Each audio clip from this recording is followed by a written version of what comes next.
Jennifer Zarate, and you're watching CRN TV. As we now live in this work-from-home world, where does cloud come into play, and how can partners deliver the best solutions to support customers? Here to tell us how is Intel's Rose Schooler. Thank you for joining us, Rose. Thank you for having me today. It's a pleasure to have you on. So what has been the impact of COVID-19 to your business and data center sales? What's been fascinating from the data center perspective is the shift that we're seeing in the buying criteria and the critical infrastructure investment.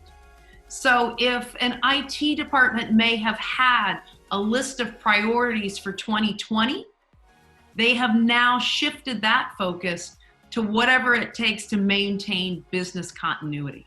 And as you just touched on business continuity, where else are you seeing the biggest shift? Yeah, I think what we're seeing is a critical focus on time to value.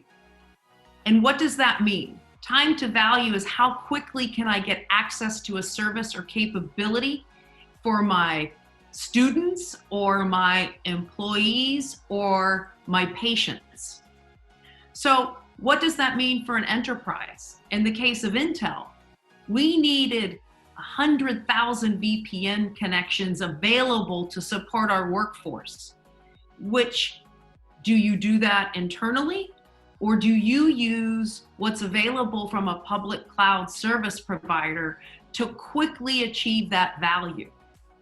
And in this time, we chose to use the value that's provided from the cloud service provider and really accelerate that capability for our employees.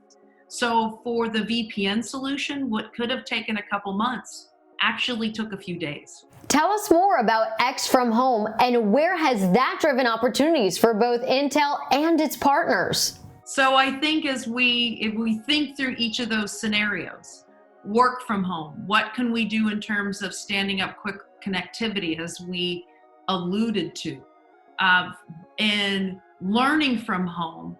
It's driving not only growth in our data center business, but also needing the network connectivity, needing the devices in the hands of students so they can continue their curriculum. We've seen use cases where maybe healthcare providers or hospitals have had telemedicine on their investment lists for years, but because of the challenges of the pandemic, a lot of the telemedicine investments are being accelerated. And then finally, I think we're all spending a lot of time at home. People are watching a lot of movies. They're playing on their phones and watching funny videos. And in each of those use cases, behind it is data center infrastructure. We do a lot to present to our public sector clients why cloud is very valuable, why you need to bring down some of your older data centers and move to cloud. But it's really that edge to cloud. It's everything in between, from the high compute where we can train models in the cloud, but then inference at the edge to do work. And Intel has given us that roadmap. So what has been the impact of COVID-19 to your business and data center sales? It's gone up. A lot of that we've seen in the use of remote workers, so accessing VDI. This is increasing our business because most of the infrastructures were never designed for a 50 to 80% work from home structure when they used to have 10 to 20%. So we've seen a lot of growth in that. And the infrastructures that handle that is either on-prem data centers on the public sector side or cloud like AWS and Azure. So that growth has been really good for worldwide to support that. And we see that going on for a long time to come.